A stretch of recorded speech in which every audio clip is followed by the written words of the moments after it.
Hello hello ആ ജീപ്പി പോണ സാധനത്തിന് ശരിക്കുള്ള ശബ്ദം കൂടി കൊടുത്ത് വെച്ചിട്ടുണ്ടല്ല ഈ ഭൂഗോളോടത്ത് ഫുട്ബോൾ കെട്ടി കളിച്ചേനെ. കുട്ടമ്പിള്ള എന്ന് കൃത്യമായിട്ട് വിളിക്കാൻ നിന്റെ ജീവിതത്തിൽ പറ്റത്തില്ല. ഞാൻ പറഞ്ഞത് മലയാളം, ഞാൻ പറഞ്ഞത് മലയാളം. ഇതിങ്ങനെ തർജ്ജമ ചെയ്തു കൊടുക്കാൻ ഞാൻ പറഞ്ഞത് ജപ്പാമാക്കാൻ.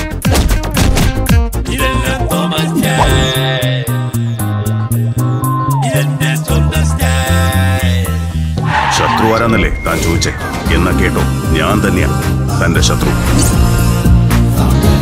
ഞാൻ ശബ്ദം കൊണ്ട് ജീവിക്കുന്ന ഒരു പെൺകുട്ടിയാ. എന്നെ കല്യാണം കഴിക്കാൻ പോകുന്ന ആൾക്ക് നല്ലൊരു ശബ്ദം വേണമെന്നെങ്കിൽ എനിക്ക് ആഗ്രഹിച്ചൂടെ? നീ ഇങ്ങനെ ഒരു ശബ്ദം കൊണ്ട് അവളുടെ പുറകെ കിടന്ന എങ്ങനെ ശരിയാവാൻ? കന്നിപ്പെണ്ണെ കൺകതളിത്തേനെ കണ്ടപാടെ കട്ടെടുത്ത പട്ടുനിലാവേ. തോമാറ്റേന് എന്താ ഒരു കുറവ്? പാറപ്പുറത്തിരുന്ന് ഓന്ത് എത്തി നോക്കുന്ന പോലത്തെ ഈ മൂക്കും ഒരു കുറവായിട്ട് എനിക്ക് തോന്നിയിട്ടേ ഇല്ല.